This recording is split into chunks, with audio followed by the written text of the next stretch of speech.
जय श्री कृष्ण। चलतु आज बुली जीवा वृंदावन। आगु को आसछि जन्माष्टमी, से आमे चलिलु ठाकुर जी का दर्शन करी वृंदावन।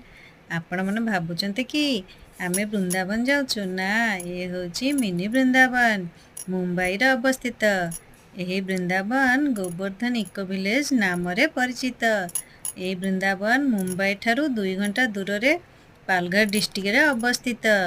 यही वृंदावन 120 एकर जगार बनाई। आपण माने जदि मुंबई आसुछंती निश्चित यही वृंदावन आसतु। मिनी वृंदावन रो पूरा वृंदावन भली अनुभव हेउछि। आपण माने निश्चित आसतु।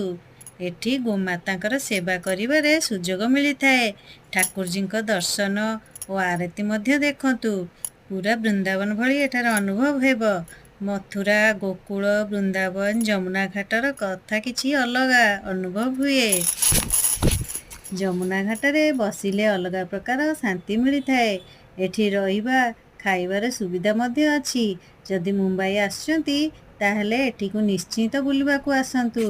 ए वीडियोटी भल लागिले लाइक करिवे, शेयर करिवे, सब्सक्राइब निश्चित करदेवे। जय श्री कृष्ण।